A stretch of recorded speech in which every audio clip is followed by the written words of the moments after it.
Ao me deparar com esse texto, Deus falou ao meu coração e me senti no desejo de compartilhar com a igreja essa mensagem que nos fala a respeito do tratamento de Deus para o desânimo. E da mesma maneira que nós vemos o tratar de Deus, o trabalhar de Deus na vida do profeta Elias, Deus deseja também trabalhar com as nossas vidas, especialmente quando nós estivermos desanimados. Primeiro livro dos Reis, capítulo 19, dos versículos 4 ao 14. A palavra nos diz assim: Ele mesmo, porém, se foi ao deserto, caminho de um dia, e veio e se assentou debaixo de um zimbro, e pediu para si a morte, e disse: Basta, toma agora, ó Senhor, a minha alma, pois não sou melhor do que meus pais. Deitou-se e dormiu debaixo do zimbro, e eis que um anjo tocou e lhe disse: Levanta-te e come. Olhou ele e viu, junto à cabeceira, um pão cozido sobre pedras em brasa e uma botija de água. Comeu, bebeu e tornou a dormir. Voltou segunda vez o anjo do Senhor, tocou-o e lhe disse: Levanta-te e come, porque o caminho te será sobremodo longo. Levantou-se, pois, comeu e bebeu, e com a força daquela comida, caminhou 40 dias e 40 noites até Horebe, o monte de Deus. Ali entrou numa caverna onde passou a noite, e eis que lhe veio a palavra do Senhor e lhe disse: Que fazes aqui, Elias? Ele respondeu: Tenho sido zeloso pelo Senhor, Deus dos exércitos, porque os filhos de Israel deixaram a tua aliança, derribaram os teus altares e mataram os teus profetas à espada, e eu fiquei só, e procuram tirar minha vida. Disse-lhe Deus: Sai e põe-te neste monte perante o Senhor. Eis que passava o Senhor, e um grande e forte vento fendia os montes e despedaçava as penhas diante do Senhor, porém o Senhor não estava no vento. Depois do vento, um terremoto, mas o Senhor não estava no terremoto. Depois do terremoto, um fogo, mas o Senhor não estava no fogo. E depois do fogo, um cicio tranquilo e suave. Ouvindo-o Elias, envolveu o rosto no seu manto e saindo, pôs-se à entrada da caverna, e eis que lhe veio uma voz e lhe disse: Que fazes aqui, Elias? Ele respondeu: Tenho sido em extremo zeloso pelo Senhor, Deus dos exércitos, porque os filhos de Israel deixaram a tua aliança, derribaram os teus altares e mataram os teus profetas à espada, e eu fiquei só, e procuram tirar minha vida. Disse-lhe o Senhor: Vai, volta ao teu caminho para o deserto de Damasco, e em chegando lá, unge Azael, rei sobre a Síria. Amém. Até aí, meus irmãos. Vamos orar? Pai Santo, Deus querido, nós louvamos o teu nome e te bendizemos pela tua palavra e por aquilo que o Senhor já tem, ó Deus, falado aos nossos corações no decorrer desse culto. Clamamos, ó Deus, que tu continues falando conosco, e que o Senhor nos anime, o Senhor nos encoraje, e possamos continuar nessa jornada rumo ao Senhor, e aquilo que tu tens preparado para as nossas vidas. Fala conosco, é o que clamamos a ti em nome de Jesus. Amém. Meus irmãos, tratamento divino para o desânimo. Tem se tornado comum o fato de haverem muitas pessoas cansadas, abatidas e desanimadas. Tem muita gente esgotada e prostrada devido às lutas das mais diversas possíveis. Quem sabe você que me ouve aqui nesse momento está passando por essa situação. Você é uma dessas pessoas que se encontra talvez desanimada, prostrada, abatida, por alguma razão, por alguma luta que você tem enfrentado. Alguma situação ocorre na sua vida e você se encontra nesse estado, completamente esgotado, abatido e desanimado.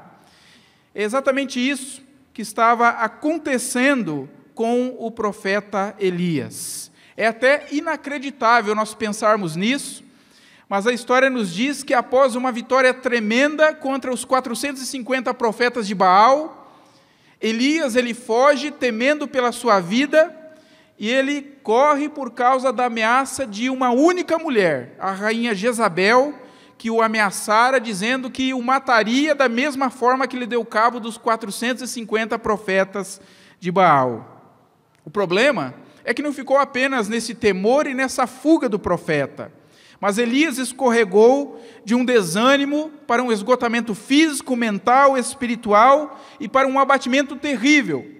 Um abatimento tão terrível que ele chega a pedir a morte. Deus, dá cabo da minha vida, porque eu não sou melhor do que os meus pais, eu não mereço estar aqui, me mate, acabe comigo. E quando eu penso nisso, quando eu olho para esse estado do profeta, o qual a palavra muito bem nos descreve, eu fico pensando, quantas pessoas, quem sabe, não se encontram nessa mesma trajetória em que o profeta se encontrava? Talvez esse estado do profeta descrito pela palavra de Deus ilustre nítida e vividamente a realidade que você está vivendo nesse momento.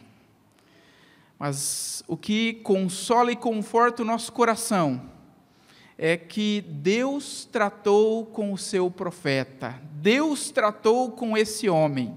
E da mesma maneira que Deus tratou com a vida do profeta Elias, Deus deseja tratar comigo e com você, especialmente se nós nos encontrarmos numa situação como a que o profeta de Deus, o homem de Deus, Elias, se encontrava. Então, aqui nós vemos o tratamento divino para o desânimo e muito mais do que isso. Eu pergunto, como é que Deus tratou com o profeta? Primeiro, em primeiro lugar, Deus tratou com o profeta lhe dando um tratamento físico. Veja que dos versículos 4 a 8, a palavra nos diz que após ele se retirar, após ele fugir para o deserto, ele se assenta debaixo de um zimbro, ele pede a morte, ele diz para Deus dar cabo da vida dele, ele reconhece que ele não é melhor que seus pais. Versículo 5 diz que ele dormiu debaixo do zimbro, e vem então o anjo do Senhor, lhe toca, pede que ele acorde, e o anjo então lhe serve pão, água, e depois ele dorme de novo, e o anjo volta de novo, e o cutuca, e fala, levanta e come mais, porque a sua jornada vai ser longa. E nós chegamos então aqui ao ponto em que nós vemos o tratamento físico que Deus dá ao homem de Deus. É interessante pensar que é uma coisa tão óbvia, uma coisa tão simples, mas é assim que Deus começa tratando com o profeta. Deus primeiro lhe dá pão, lhe dá água e deixa que ele tire uma bela de uma soneca para descansar. Um soninho bem gostoso, reparador das suas energias. E o que é que Deus está querendo dizer para o homem de Deus? O que é que Deus está querendo dizer para mim e para você com isso? Primeiro, Deus quer nos lembrar de duas lições preciosas, de duas coisas preciosas nesse tratamento físico que nós não podemos esquecer, não podemos deixar de lado. E o primeiro deles, Deus deseja lembrar Elias, e Deus deseja lembrar a mim e a você da nossa humanidade. Deus deseja nos lembrar da nossa humanidade. Às vezes, meus irmãos, nós somos tão espirituais, entre aspas, que nós nos esquecemos que nós temos um corpo físico que precisa de alimento, precisa de água, precisa de repouso. E nós, muitas vezes, transgredimos as leis do Senhor, transgredimos os limites que Ele coloca para nós nos esquecemos da nossa humanidade, e nós, então, vamos colhendo as consequências de nós transgredirmos aquilo que Deus deixou para nós. Não é à toa que a palavra de Deus, é na palavra que nós encontramos um mandamento específico para que nós descansemos. Deus se importa tanto com a nossa humanidade, que nos deu um modelo. Sabe qual é o modelo que Deus nos deu? Ele mesmo. Pois após fazer a sua criação em 6 dias, o que é que diz a palavra? No 7º, Deus descansou. Ele é o nosso modelo, e Ele nos ordenou que nós descansemos. E muitas vezes nós ficamos esgotados, porque achamos que nós temos que dar conta de tudo, fazer tudo, e nós muitas vezes não paramos para pensar que nós temos um corpo físico. E esse corpo físico precisa de cuidados, e nós negligenciamos esses cuidados. Estava me lembrando da história de um pastor que estava de férias, e certa feita alguém chegou para ele e falou assim: pastor, o senhor está de férias? O diabo não tira férias. E o pastor então pensou por alguns minutos, se virou para aquela pessoa e disse: meu irmão, o diabo nunca foi o meu modelo, e nunca vai ser. O meu modelo é o Pai Celeste. E esse é o modelo que todo cristão deve seguir. Deus, ele trabalhou, mas ele também descansou no 7º dia. Após consumar a sua criação, o Senhor descansa e nos dá um mandamento para que nós também respeitemos a nossa limitação, respeitemos a nossa humanidade. O trabalho, meus irmãos, é uma bênção de Deus. Há quem diga, lá os pensamentos que nós ouvimos por aí, Eu ouvi certa feita alguém dizendo: olha, não existe trabalho ruim, o ruim é ter que trabalhar. Errado. O trabalho é bênção de Deus. O trabalho não é um castigo do Senhor, mas junto com o trabalho, nós temos o tempo de celebração, o tempo de celebrarmos no descanso ao Senhor de toda a glória, ao Senhor do universo, ao Senhor da criação, que nos manda a honrá-lo e a glorificá-lo, mesmo no nosso descanso, nos voltando para o Senhor.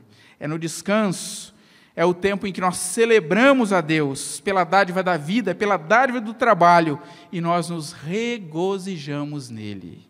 Mas é interessante você pensar que, além nesse tratamento físico que Deus faz com Elias, além de querer lembrá-lo da sua humanidade, e o Senhor nos lembra da nossa humanidade, a segunda lição que o Senhor deseja trazer para nós é que Deus, com esse tratamento físico, deseja nos lembrar da nossa limitação.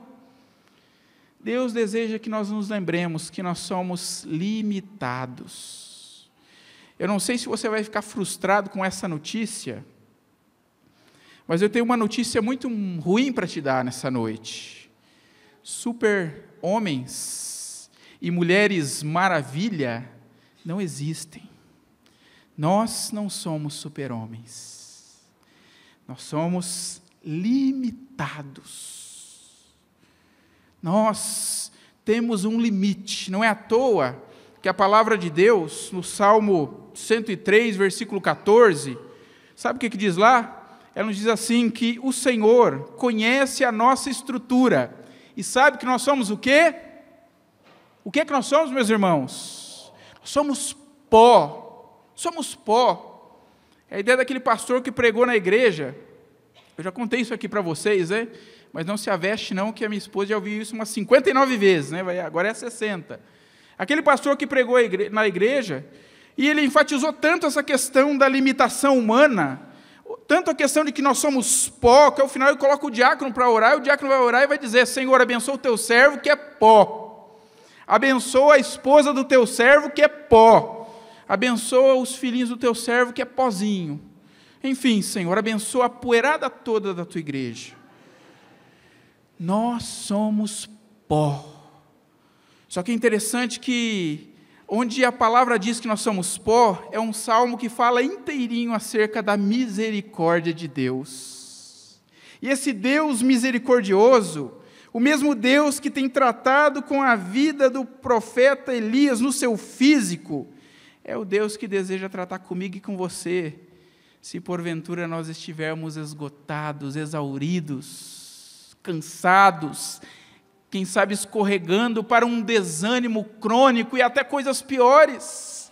Deus deseja tratar conosco, meus irmãos. Muitas vezes, nós nos esquecemos da nossa limitação. Muitos dos nossos temores, eles surgem da fadiga. Quando nós estamos cansados, a nossa percepção é torpe, a nossa visão é torta, nós não enxergamos adequadamente como as coisas são. Fico pensando num pensamento de Victor Hugo, poeta e filósofo francês, que ele disse o seguinte: quando você tiver terminado todo o seu trabalho, vá dormir, porque Deus está acordado. Ah, meus irmãos, se nós tivéssemos essa convicção, tivéssemos esta percepção desse cuidado de Deus, nós provaríamos grandemente esse tratamento que Deus deseja trazer para as nossas vidas. Como é que tem sido a sua observância naquilo que Deus diz a respeito do cuidado para com o nosso corpo? Tem você estado cansado por causa das lutas? Ou será que, além de tudo isso, é um pouquinho a mais por passar do limite, por não considerar a sua fragilidade, por não considerar a sua humanidade? Ora, Deus, Ele reconhece, Ele considera, Ele se importa com a nossa fragilidade. E eu e você também devemos nos importar com ela, porque esse é um mandato de Deus. É assim que Deus começa tratando com o desânimo no coração do profeta Elias. Mas é extraordinário porque não para por aí. Como é que Deus ajudou Elias? Em segundo lugar, Deus ajudou Elias dando-lhe tratamento mental. Veja que não parou no corpo, ele precisava tratar a sua mente. E os versículos 9 a 10, a palavra do Senhor está nos dizendo que ali entrou numa caverna onde passou a noite, Elias. E eis que lhe veio a palavra do Senhor, e lhe disse: que fazes aqui, Elias? Versículo 10, ele respondeu: tenho sido zeloso pelo Senhor, Deus dos exércitos, porque os filhos de Israel deixaram a tua aliança, derribaram os teus altares, mataram os teus profetas à espada, e eu fiquei só, e procuram tirar-me a vida. Deus continua o seu tratamento com Elias, agora fazendo com que ele fale aquilo que está na sua mente. E eu fico pensando que Deus faz aqui um verdadeiro tratamento psicológico, uma terapia excepcional que deixaria qualquer terapeuta no chinelo. Já pensou uma coisa dessas? Olhar para esse modelo, olhar para aquilo que Deus está aqui fazendo e tratando com a mente desse homem. Ao falar o que estava sentindo e pensando, Elias tem a oportunidade de arejar a sua mente. Quando nós falamos com alguém, ou mesmo com Deus, sobre os nossos pensamentos, sobre os nossos sentimentos, nós arejamos a nossa mente e temos a oportunidade de rever, ou de ver de outra maneira, as nossas aflições. Imagine, se fazer isso, se abrir o coração com um amigo, já é um bálsamo para as nossas vidas. Imagine o que não é fazê-lo diante do Senhor, apresentando diante de Deus aquilo que está no nosso coração. A mesma pergunta, ela é feita por Deus a Elias em dois momentos distintos. Veja que tanto no versículo 9, como também mais adiante no versículo 13, Deus ele está se dirigindo a Elias e dizendo: que fazes aí, Elias? Que fazes aí? Primeiro dentro da caverna, no interior da caverna, depois já na entrada da caverna, já saindo da caverna. E da mesma forma que Deus pergunta a mesma coisa para Elias, nos versículos 10 e 14, Elias fala a mesma coisa para Deus. Mas o que nos chama a atenção é que Deus o ouviu. E da mesma maneira que Deus ouviu ao profeta, Deus deseja ouvir aquilo que está no nosso coração, aquilo que está na nossa mente, que nós o apresentemos diante do Senhor. O propósito de Deus, ao perguntar: que fazes aí? Será que Deus não sabia? É claro que Ele sabia. Deus sabe todas as coisas, mas o propósito de Deus, ao perguntar para Elias: o que é que você está fazendo aí? Não era que ticar alguma coisa na agenda de Elias, você dizia: olha, não era para você estar aí, você está aí. Era fazer com que Elias refletisse sobre o seu estado espiritual. E muitas perguntas que nós vemos Deus fazendo na Bíblia, não é porque Deus está ignorando, Ele não sabe o que está acontecendo. Se você olha, por exemplo, lá para Gênesis, quando o homem peca, o homem cai em pecado, e Deus vai ao encontro dele, e Deus lhe pergunta: onde estás, Adão? O propósito de Deus com isso não é saber a localização geográfica de Adão. O Adão, manda no zap aí a localização, onde é que você está aqui no jardim. Mas o propósito de Deus é fazer com que o homem fale, para que ele reflita acerca da sua realidade espiritual. Quando Deus pergunta a Elias: que faz aí, Elias? O seu propósito é que o profeta, o homem de Deus, refletisse e falasse sobre os seus pensamentos com o Senhor. E não é à toa que ele vai colocar diante de Deus as suas mazelas, ele vai colocar diante de Deus as suas frustrações, aquilo que ele pensava que tinha que ser de uma maneira e não tinha que ser daquele jeito. Porque imagine um homem que clama e pede que o fogo desça do céu e o fogo desce. Um homem que executa 450 profetas idólatras e faz com que a nação de Israel, por mandato de Deus, como instrumento de Deus, se prostre com o rosto em terra e clame: só o Senhor é Deus. Mas de repente vem uma rainha idólatra, uma rainha terrível, maldosa, que diz: olha, eu vou matar você. Fala: pronto, todo esse avivamento, tudo aquilo que foi feito aqui, tudo aquilo com que eu trabalhei e Deus me usou, caiu por terra. Eu sou um fracasso. E quantas vezes nós estamos assim, olhando para situações, e a coisa parece que é melhor do que a gente pensava, mas a gente enxerga apenas aquilo que é ruim. E Deus está dizendo: o que você está fazendo aí, Elias? Abra sua boca e compartilhe, e fale aquilo que está no seu coração, aquilo que está na sua mente. Elias deveria expor diante de Deus tudo isso. E isso é o que eu e você devemos fazer. Quando nós estamos desanimados e, quem sabe, esgotados, e nos aproximamos de Deus para sermos tratados na nossa mente.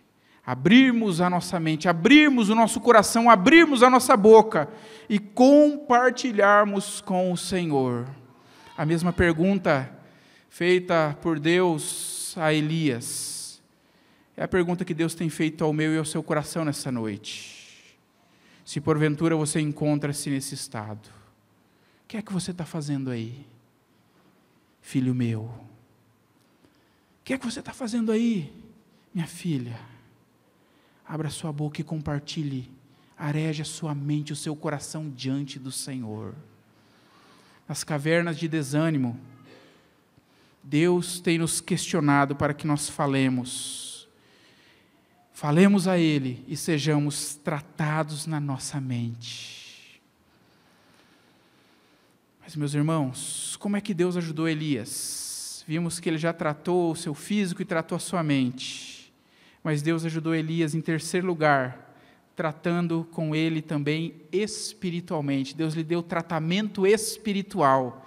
Veja nos versículos 11 e 12, quando a palavra diz que o Senhor se volta para Elias e diz a ele: sai e põe-te neste monte perante o Senhor. Eis que passava o Senhor, e um grande e forte vento fendia os montes e despedaçava as penhas diante do Senhor, porém o Senhor não estava no vento. Depois do vento, um terremoto, mas o Senhor não estava no terremoto. Depois do terremoto, um fogo, mas o Senhor não estava no fogo. E depois do fogo, um cicio tranquilo e suave. Como é que Deus tratou espiritualmente com Elias? Como? Ele tratou com Elias fazendo com que ele conhecesse ao Senhor. Elias é um profeta que é conhecido nas Escrituras como o profeta do fogo. Também, né? Em 3 ocasiões pediu fogo e Deus mandou fogo. Elias era uma pessoa austera, uma pessoa rígida. E a sua tendência era enxergar a Deus da mesma maneira com que ele se enxergava. Assim como ele era austero, era rígido, ele imaginava que Deus também agiria com ele da mesma maneira. Por isso ele teme por sua vida, por isso ele teme, por isso ele pede a morte, por isso ele pensa ser um fracasso. O caso aqui, como eu disse, não é que Elias não conhecia a Deus. O caso aqui é que ele precisava conhecer um outro lado da pessoa de Deus que ele ainda não conhecia. E quantas vezes essa é a realidade das nossas vidas? Quantas vezes é isso que o Senhor está trabalhando em nós para que isso aconteça também nas nossas vidas? Não é que nós não conhecemos a Deus, mas nós ainda não prosseguimos a nossa caminhada com o Senhor, de maneira a chegarmos no ponto de conhecermos algo mais acerca do nosso Deus. Muitas vezes coisas que estão diante de nós, dos nossos olhos, na palavra de Deus, mas essas coisas têm passado desapercebidas diante de nós. Ele conhecia o profeta Elias, ele conhecia o Deus do vendaval, o Deus do terremoto, o Deus do fogo. E interessante que a palavra diz aqui que tudo isso foi acontecendo bem diante dos seus olhos. É como se Deus fizesse aqui uma apresentação Spielbergiana diante dele, cinematográfica. Fogo, o vendaval, o terremoto, só que a palavra faz questão de enfatizar em cada uma dessas coisas, que Deus não estava em nenhuma delas. E depois, quando fala a respeito do cicio tranquilo e suave, não fala nada. Nem que Deus estava e nem que Deus não estava. E isso tem muito a falar conosco. O que Elias precisava nesse momento da sua vida, nesse momento de desânimo, nesse ponto desse tratamento espiritual, não era simplesmente se deparar com o Deus do vendaval, com o Deus do furacão, com o Deus do fogo, mas conhecer o Deus do cicio tranquilo e suave. O Deus da voz calma e miúda. O Deus que é sim, não deixou de ser todo-poderoso, transcendente, mas o Deus que também é imanente e se coloca ao nosso lado. E fala ao nosso coração, e atenta para as nossas necessidades, que conhece a nossa estrutura, que sabe que nós somos pó, e que deseja que nós abramos o nosso coração diante dele. Por vezes, meus irmãos, quando estamos desanimados, é isso que nós precisamos, conhecer a Deus. E esse conhecer a Deus tem a ver com esta caminhada rumo ao Senhor, tem a ver com esta caminhada rumo àquilo que Deus tem colocado para nós, que nós partamos rumo a Ele, que nós possamos ir rumo ao Senhor.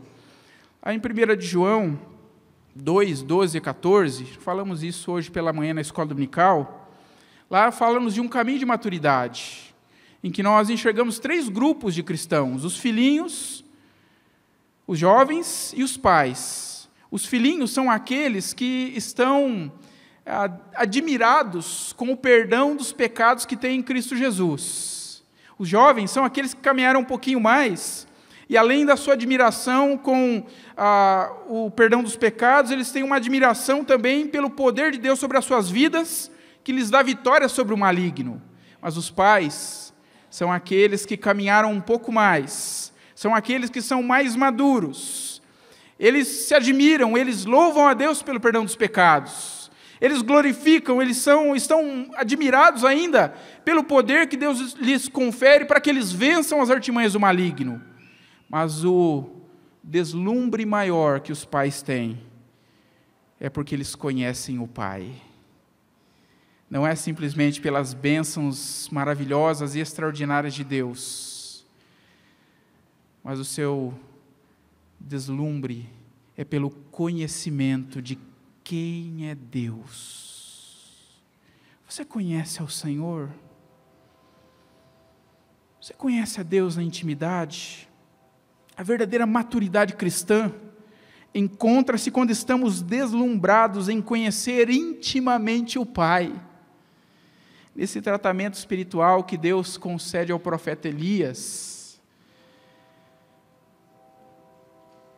ele vai tratar com seu desânimo, mas ele vai conduzir Elias também a uma certa maturidade. Muitas vezes é somente isso que nós precisamos, conhecer a Deus, e Deus deseja que nós o busquemos. Simplesmente o que precisamos é buscar ao Senhor.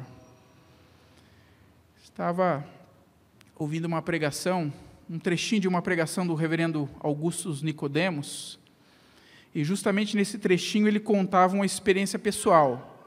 E olha que ele não é de contar experiência pessoal. Ele fala, eu não gosto, né, mas essa aqui eu tenho que contar. E nessa experiência pessoal ele disse que certa feita ele precisou sair lá de Goiânia, ele estava lá, e vir para São Paulo, porque ele estava com um problema muito sério, e ele precisava de aconselhamento para resolver esse problema. E ele conta que ele veio, fez a sua viagem de carro, e enquanto a viagem transcorria, ele foi orando, ele foi lendo, ouvindo trechos da Bíblia, foi ouvindo mensagens, foi cantando, foi louvando a Deus, e depois da viagem chegou a São Paulo, ele foi informado de que a pessoa que iria atendê-lo não poderia atendê-lo naquele dia. Falou, o senhor perdeu a viagem, pode voltar. E ele disse, perdi a viagem? À medida que eu ia viajando, e eu ia orando, e eu ia buscando a Deus, e eu ia louvando a Deus, o problema se resolveu. Então eu não vou precisar nem voltar aqui por causa disso. E muitas vezes, meus irmãos, é isso que Deus está querendo nos dizer. Nós buscamos a Deus, nós conhecemos a Deus na intimidade, nós aprofundamos o nosso relacionamento com o Senhor, e o desânimo fica para trás. As angústias, as aflições do nosso coração caem por terra. Isso é por demais maravilhoso. Quantas vezes nós estamos agitados, correndo de um lado para o outro, sem saber o que fazer, muitas vezes preocupados com isso e com aquilo, e só uma coisa nos basta: que nós paremos, falemos com Jesus e ouçamos a voz de Jesus, né? Mais ou menos igual Marta e Maria, né? Você se lembra dessa passagem lá em Lucas?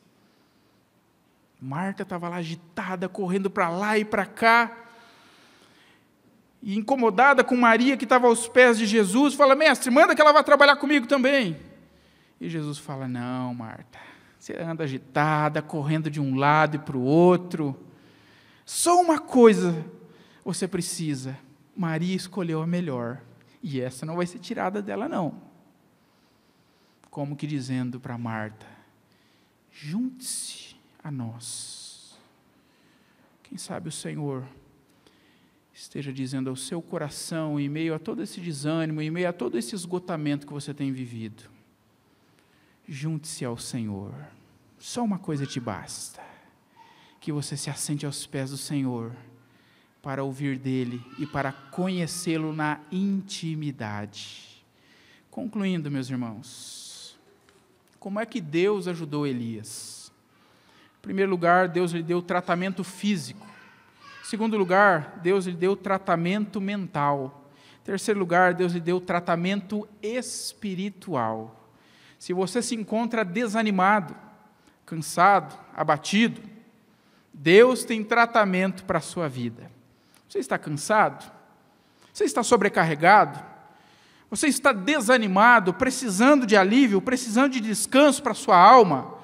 Há um convite gracioso da parte do Senhor Jesus para o meu e o seu coração. A palavra lá em Mateus 11, 29 e 30, nos traz esse convite gracioso e maravilhoso para nós. A palavra diz assim: vinde a mim, todos os que estáis cansados e sobrecarregados, e eu vos aliviarei. Tomai sobre vós o meu jugo e aprendei de mim, porque sou manso e humilde de coração, e achareis descanso para a vossa alma, porque o meu jugo é suave e o meu fardo é leve. É isso que o Senhor tem para as nossas vidas, meus irmãos. Resumindo a mensagem do Senhor para nós: se porventura o estado de Elias ilustra muito bem o seu estado, Deus está falando ao seu coração: descanse o seu corpo, fale com ele ou com um irmão de confiança aquilo que está na sua mente e no seu coração. E por fim, busque conhecer o Senhor na intimidade. Assim como Deus restaura o seu servo para o seu serviço, Deus deseja trazer restauração para as nossas vidas, para que nós nos reanimemos nele, para a glória do Senhor, e para servirmos e para abençoarmos aqueles que se encontram prostrados. Vamos adorar ao Senhor, fazendo desse cântico a nossa oração, e nos preparando para participarmos da ceia do Senhor.